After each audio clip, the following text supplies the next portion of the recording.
Derrière un week-end rythmé d'événements et d'activités, les journaux en kiosque ce matin se concentrent sur la rentrée des classes 2019-2020. Bonjour et bienvenue à tous dans votre revue de presse sur M241 TV. Éducation donc à la une de notre premier grand quotidien. À l'heure de la rentrée des classes, l'Union s'intéresse aux nominations.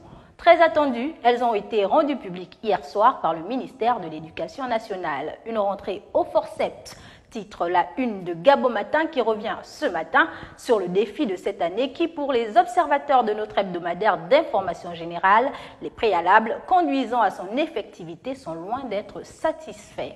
Arrivé vendredi 27 septembre au bras de son épouse Sylvia Bongo Ondimba, le président de la République a été reçu à Franceville dans la liesse. Titre Gabon Matin, et ce malgré l'alverse qui s'est abattue sur la province. Parmi les activités du chef de l'État durant son séjour altogovéen, le lancement du top départ de René Masuku.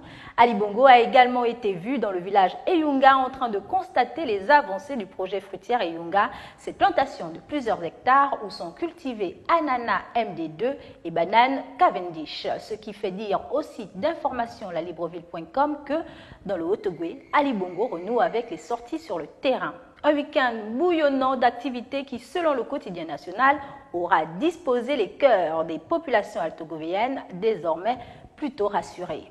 En page 7 du quotidien L'Union, on parle santé avec la campagne Octobre Rose 2019. À cet effet, le quotidien titre Franceville comme point de départ.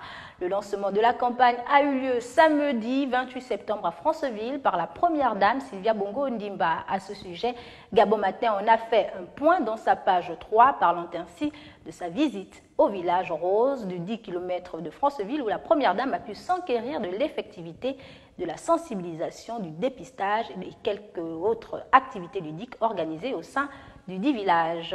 Après les Ougandais lors de la première édition du 10 km de Franceville, la deuxième édition a donné lieu à une pluie de records sur Masuku, titre L'Union.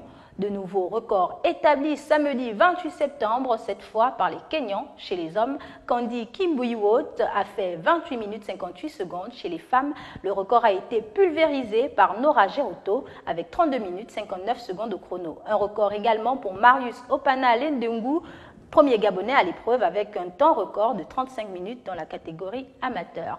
C'est ici que s'achève notre revue de presse. Merci à tous de l'avoir suivi. Je vous donne rendez-vous demain.